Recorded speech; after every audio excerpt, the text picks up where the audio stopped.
প্রিয় শিক্ষার্থীরা, সবাই ভালো আছো? আমি গত লেকচার 2 তে সিম্পল হারমোনিক মোশন এর সমীকরণটা সমাধান করেছিলাম, সাথে বৃত্তাকার গতি এবং সরল সন্ধিত গতির মধ্যে সম্পর্ক, এবং এই সরল সন্ধিত গতির সরণের সমীকরণ, বেগের সমীকরণ, ত্বরণের সমীকরণ আমরা আলোচনা করেছি। তোমরা এটা ওই দ্বিতীয় লেকচারের ডিটেলস পাবা। আজকে আমরা যেটা শুরু করব সেটা হচ্ছে সরল সন্ধিত গতির ব্যবকলন বা ডিফারেনশিয়াল ইকুয়েশনটার সমাধান। তো আমরা জানি যে কোনো বস্তুর কণার যদি সরণ x এবং কৌণিক কম্পাঙ্ক ওমেগা হয়, তাহলে যদি ওই কণাটা সরল সন্ধিত গতিতে বা স্পন্দিত হয়, তাহলে আমরা অন্তরীকরণের সমীকরণটি জানি, d square x by dt square plus omega square x equal to 0, যেটা আমরা দ্বিতীয় লেকচারে বিস্তারিত আলোচনা করছি কিভাবে এই সমীকরণটা প্রতিপাদন করা হয়। তো এই সমীকরণটা যদি আমরা সমাধান করতে যাই, তাহলে আমাদেরকে এই সমীকরণের উভয় পক্ষকে 2dx বাই dt দ্বারা উভয় পক্ষকে আমরা গুণ করে পাই। এই 2dx বাই dt এই সমীকরণের উভয় পাশে যদি আমরা বসাই 2dx by dt into d square x by dt square plus omega square x 2dx by dt equal to, আর 0 সাথে যদি গুণ করি তাহলে এটা 0 হয়ে যায়। এটাকে আমরা যদি সিম্পলিফাই করে লিখতে পারি d by dt into dx by dt whole square within third bracket plus d by dt into omega square x square equal to 0। তো এখান থেকে আমরা d by dt কমন নিলে আমাদের থাকবে dx by dt whole square plus omega square x square within third bracket equal to হচ্ছে 0।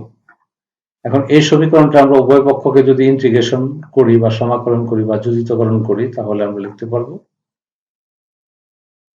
dx by dt whole square plus omega square x square equal to c1। এখানে c1 টা হচ্ছে integration constant বা সমাকলন ধ্রুবক বলা হয়। আমরা জানি যে একটা সরল দোলকের সরণ, অর্থাৎ যে ম্যাক্সিমাম দূরত্ব অতিক্রম করে সরল সন্ধিত গতি সম্পন্ন কণা, সেটাকে আমরা বলি বিস্তার, অর্থাৎ বিস্তার সমান সমান অ্যামপ্লিটিউড বা এ দিয়ে আমরা প্রকাশ করছি। প্রথম লেকচারে আমরা এই বিষয়ে আলোচনা করেছি। আমরা দেখব যদি এখন কণাটির সরণ x ইকুয়াল টু a, অর্থাৎ সর্বাধিক হলে dx by dt equal to 0, অর্থাৎ সর্বাধিক হওয়া মানে তার মান হচ্ছে ধ্রুবক। কোন ধ্রুবককে যদি আমরা ডিফারেন্সিয়েশন করি তার মান সবসময় 0 হয়। এই হিসাবে যদি আমরা এই সমীকরণে এর মান বসাই, তাহলে আমরা পাবো c1 সমান সমান হচ্ছে ওমেগা স্কয়ার x স্কয়ার। এই ওমেগা স্কয়ার c1 এর মান আবার এই সমীকরণে বসাইলে আমরা পাই dx by dt whole square plus omega square x square equal to omega square a square। এখন পরের সমীকরণ আমরা দেখতে পাচ্ছি যে যদি আমরা সাইড চেঞ্জ করি তাহলে এটা হয়ে যাবে dx by dt whole square সমান সমান হচ্ছে omega square a square minus omega square x square। এখান থেকে আমরা যদি ওমেগা কমন নিই তাহলে আমাদের থাকবে ওমেগা স্কয়ার কমন নিলে থাকবে আমাদের a square minus x square। যদি এটাকে আমরা সাইড চেঞ্জ করে রুট করি তাহলে সেটার মান থাকবে omega root over a square minus x square। শুধুমাত্র এখানে যেহেতু রুট ওভার করছি, রুট ওভারটাতে প্লাস মাইনাস আছে, আমরা শুধুমাত্র প্লাসটা সাইনটাকে ব্যবহার করব। সেই হিসেবে আমরা লিখব dx by dt সমান সমান omega root over square minus x square. এখানে সাইড চেঞ্জ করে আমরা dx by a square minus x square একদিকে নিলাম, সমান সমান হচ্ছে ওমেগা ইন্টু dt। এই সমীকরণটাকে আমরা যদি সমাকলন করে পাই, আমরা জানি যে d by x যেটাকে বলা হয় সাইন ইনভার্স x। তো আমরা এই সমীকরণটাকে যদি সমাকলন করি বা ইন্টিগ্রেশন করি তাহলে আমরা পাবো sine inverse x by a সমান সমান হচ্ছে ওমেগা t প্লাস ডেল্টা। এখানে এই ডেল্টাকে বলা হয় সমাকলন ধ্রুবক বা ইন্টিগ্রেশন ধ্রুবক। এর নাম হচ্ছে স্পন্দিত কোনো বস্তুর আদি দশা। আদি দশাটা কি? আদি দশা হচ্ছে একটা সরল স্পন্দিত গতি সম্পন্ন কোনো কণা যেখান থেকে তার কম্পন শুরু করে, অর্থাৎ যাত্রা শুরু করে, স্টার্টিং যেখান থেকে হয় সেই অবস্থানটাকে বলা হয় আদি দশা, যেটাকে আমরা ডেল্টা দ্বারা প্রকাশ করি। এরপর এই সমীকরণটাকে যদি আমরা সিম্পলিফাই করি তাহলে এক্স বাই এ সমান সমান লিখবো আমরা কত? সাইন ইনভার্স, ডান পাশে চলে আসলে হবে sine omega t plus delta. সুতরাং এক্স ইকাল টু হবে ক্রস গুণ করলে এ sine omega t plus delta, যেটা হচ্ছে সরল স্পন্দিত গতির অন্তরীকরণ বা ব্যবকলন সমীকরণের এইটা হচ্ছে মূল সমাধান, এর একটি সমাধান। তো আমরা ইতিপূর্বে সরল স্পন্দিত গতি কিভাবে আসে আমরা একটা ভার্টিক্যাল স্প্রিং এর ক্ষেত্রে দেখছি যে কিভাবে আমরা সরল স্পন্দিত গতির সমীকরণ ডেভেলপ করছিলাম। dx square by dt square plus omega square x, এর সমাধান আমরা পেলাম x equal to a sin omega t plus delta. ডেল্টাটা আবার বলছি, ডেল্টাটা হচ্ছে আদি দশা। আদি দশা অর্থাৎ একটা সরল স্পন্দিত গতি সম্পন্ন কোনো বস্তু যেখান থেকে তার যাত্রা অর্থাৎ কম্পন শুরু করে সেটাই হচ্ছে তোমার আদি দশা, অর্থাৎ টি ইকুয়াল টু 0 হয় যখন, তখন এর মান হচ্ছে ডেল্টা। এরপর আমরা আলোচনা করব যে একটা স্প্রিং যদি উলম্ব ভাবে কম্পিত হয় তখন তার ক্ষেত্রে সরল স্পন্দিত গতির সমীকরণটা, ডিফারেনশিয়াল ইকুয়েশনটা কি হবে সেটা আমরা আলোচনা করব। আমরা চিত্রে দেখতে পাচ্ছি তিনটা অবস্থা, যে একটা উলম্ব অবস্থা থেকে একটা স্প্রিংকে জোড়ানো আছে। এই স্প্রিং এর যদি মুক্ত প্রান্তে আমরা একটা যে কোনো ওজন ঝুলে দেয় তাহলে স্প্রিংটা সম্প্রসারিত হবে। তোমরা দেখতে পাচ্ছ চিত্রে স্প্রিং আদি অবস্থা, এরপরে স্প্রিং এর উপর যদি আমরা এমজি একটা ভর ঝুলিয়ে দিই তাহলে স্প্রিংটা এই এক্সটেনশন বা সম্প্রসারিত হচ্ছে স্মল এল পরিমাণ। এরপর স্প্রিংটিকে যদি আমি একটু নিচে টেনে যদি ছেড়ে দিই তাহলে স্প্রিংটা ভাইব্রেট করবে বা কম্পিত হবে। সেটা কতটুকু টেনে দেবো আমরা? যখন ওজন দিচ্ছি সে এক্সপানশন হচ্ছে বা সম্প্রসারিত হচ্ছে এল পরিমাণ, যখন আমি এটাকে টেনে দিচ্ছি সেই পরিমাণটা হচ্ছে ওয়াই। অর্থাৎ এটাকে যদি আমরা এফ ওজন দেওয়ার পরে যদি এর উপর প্রযুক্ত বলটাকে আমরা এফ নট ধরি, পরেরটা হচ্ছে এফ এল। তো এটা যখন ছেড়ে দেব তখন এটাকে সরল স্পন্দিত গতিতে কম্পিত হবে। আমরা চিত্র এ বি সি তিনটা অবস্থান দেখলাম, তিনটা অবস্থানে আমরা এই চিত্রটা ডিটেলস বলা হলো। তো চিত্র বিতে দেখা আছে যে যখন আমরা স্প্রিংটির মুক্ত প্রান্তে এম ভরের একটি বস্তুকে যুক্ত করি ফলে সে প্রসারিত হচ্ছে স্মল এল পরিমাণ। স্প্রিংটির উপর যদি প্রত্যায়নী বল এফ নট হয় তাহলে এফ নট ইকুয়াল টু আমরা লিখবো মাইনাস এমজি, যখন এখানে আমরা জানি যে যেহেতু এর উপর অভিকর্ষ বল কাজ করতেছে সেই ক্ষেত্রে এর ত্বরণ হবে অভিকর্ষ ত্বরণ। আবার হুকের সূত্র অনুসারে আমরা লিখব যে F nought equal to minus K L. সুতরাং এমজি ইকুয়াল টু হচ্ছে কে এল। এখানে কে একটি স্প্রিং ধ্রুবক, এর আগে আলোচনা করছি, আবার বলতেছি যে স্প্রিং ধ্রুবক কাকে বলে? যে একটা স্প্রিং এর একক প্রসারণ বা সরণের জন্য যে পরিমাণ প্রত্যায়নী বলের প্রয়োজন হয় তাকে বলা হয় স্প্রিং ধ্রুবক।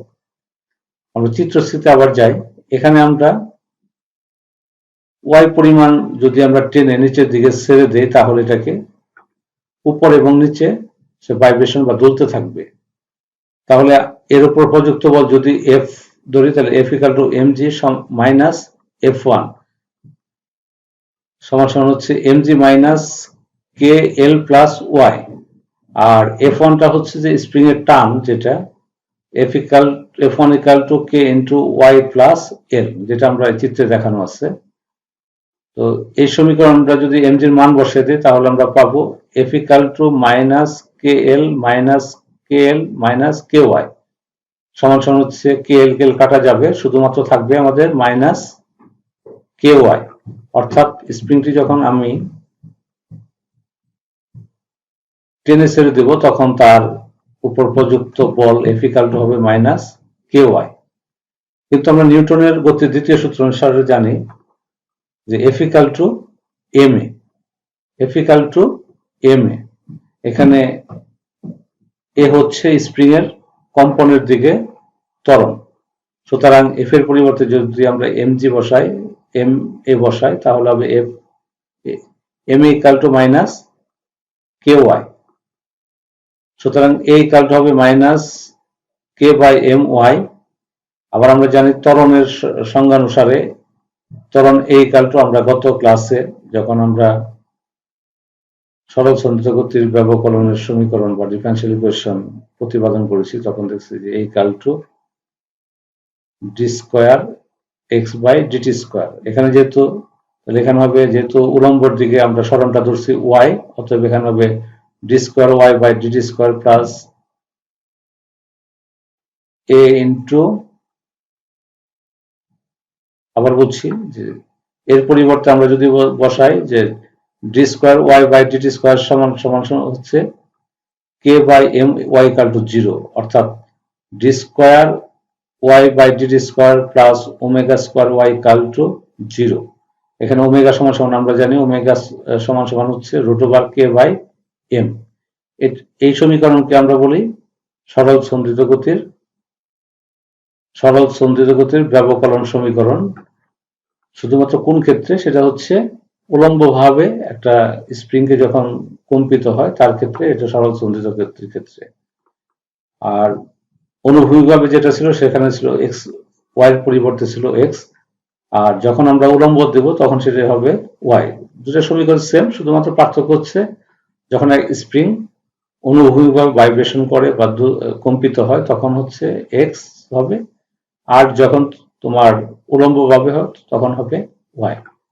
আমরা আজকে যে বিষয়গুলি আলোচনা করলাম এই দুটা থাকবে তোমাদের জন্য। তোমরা ইকুয়েশনগুলি সলভ করবা, সিম্পল হারমোনিক মোশনের ইকুয়েশনটা, এটা সমাধানটা এটা করবা তোমরা। আর পরবর্তী সময়ে ভার্টিক্যাল ভাইব্রেশনের ক্ষেত্রে একটি স্প্রিং এর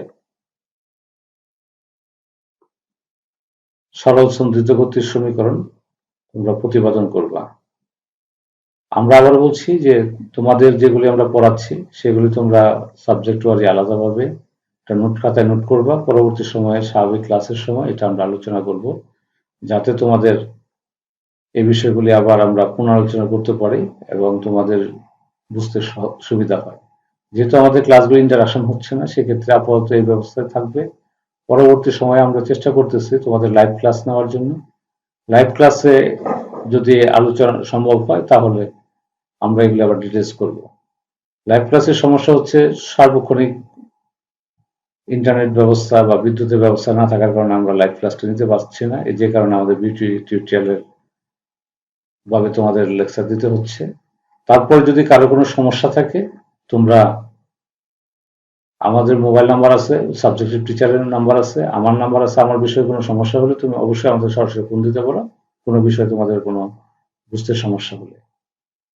তো তোমরা ভালো থাকবা। আবারও বলছি যে এই করোনা মহামারীর মধ্যে সবসময় বাসায় অবস্থান করবা, নিরাপত্তা থাকবা এবং পরিবারের নিরাপত্তা নিশ্চিত করবা। ধন্যবাদ সকলকে।